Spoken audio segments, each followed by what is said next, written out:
mas tivesse uma estrutura mais planejada e organizada. Mas, enfim, tende a aumentar a sua arrecadação. Hoje está em 22 bilhões. A lei de responsabilidade fiscal garante para a gente que a gente invista no servidor público o limite prudencial de 51%. Limite prudencial. Nós investimos, a Prefeitura investiu 41%. Então, deixou de investir para chegar no limite prudencial da lei de responsabilidade fiscal 10% dessa arrecadação. A receita corrente líquida foi de 15 bilhões. Se deixou de investir 10%, deixou de investir 1,5 bilhão nos servidores públicos. Deixou de investir 1,5 bilhão para ficar dentro do limite prudencial da lei de responsabilidade fiscal.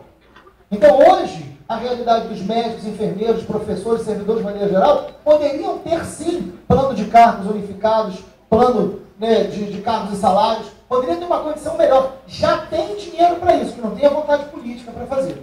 E, ao mesmo tempo, é fundamental rever a dívida do município. O Rio de Janeiro vem se endividando brutalmente. A gente tem que fazer uma auditoria para saber que dívida é essa, como ela está composta, a quem a gente está devendo, baseado em que tipo de contrato. Isso é decisivo para a gente saber para onde caminha o Rio de Janeiro. Porque, senão, quem assumir em 2016 não vai saber o que faz com isso. Né? Porque não dá para a gente viver a euforia de uma cidadania de aplausos levando o Rio de Janeiro ao fundo do poço.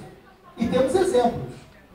Cidades que passaram por grandes eventos, que não chegou aos pés do que vai acontecer com o Rio de Janeiro, tem situações graves hoje. Veja a África do Sul, veja Atenas, né? Veja Pequim. E olha que são situações que não se comparam com a nossa, mas que em função dos Jogos Olímpicos, em função de Copa do Mundo, tem problemas sérios, inclusive que não sabem o que fazem, uma série de coisas construídas naquele lugar. Um planejamento muito melhor do que o nosso. Muito melhor do que o nosso. Então, acho que deve servir como experiência para que a gente olhe e tenha um pouco mais de cuidado com essa euforia dos grandes eventos. Enfim, sobre parceria com as universidades, eu já falei, e acho que é muito importante. Você imagina, sobre transporte, a quantidade de técnicos, a quantidade de produção de conhecimento que as universidades têm, e nada disso é aproveitado na Secretaria de Transporte, e entre outros setores, na própria Rio Tour, na própria SEDAI, não só uma política de estágio, aproveitando o mundo acadêmico, como uma política dos profissionais formados para capacitar esses espaços, desde que eles sejam voltados para o interesse público. O problema é que a SEDAI hoje é muito mais voltada para o interesse privado do que para o público. A Rio Tour, idem. Estou citando exemplos da própria pergunta que foi feita aqui. Agora, cabe ao poder público fazer com que o eixo do interesse público seja central na relação com as universidades. E tem uma pergunta aqui que eu acho que é sensacional, e que eu fiz um RJ só sobre isso. O Rio de Janeiro não tem mais região agrícola, vocês sabem disso. Todas as regiões do Rio estão pagando IPTU. Aí você vai em Santa Cruz, por exemplo, você vai em Campo Grande, Santa Cruz é um bairro de tradição de agricultura e de pesca artesanal. Aí o governo do estado e a prefeitura levam para lá uma companhia siderúrgica, né? Que é a CSA. Isso é um escândalo.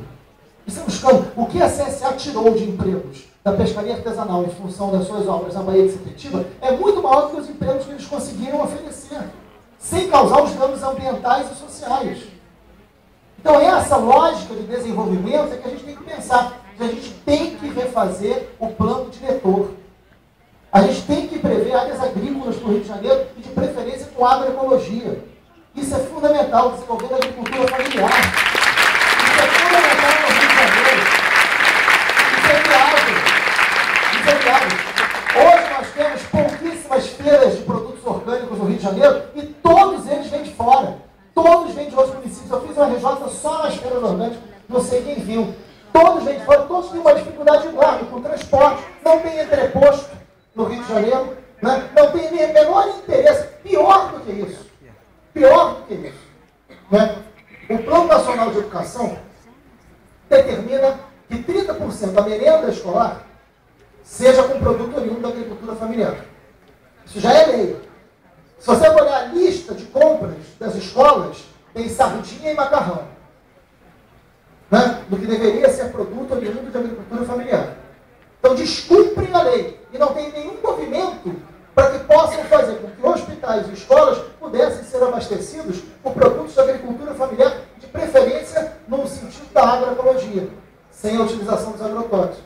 Isso seria possível fazer recuperando áreas de Campo Grande e de Santa Cruz, mas não, hoje sobre essa dessas áreas, se cobra o IPTU, para mostrar como é que não tem nenhum planejamento nesse sentido.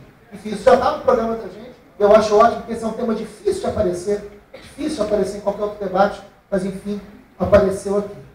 Enfim, é isso, acho que depois tem outras. Obrigado.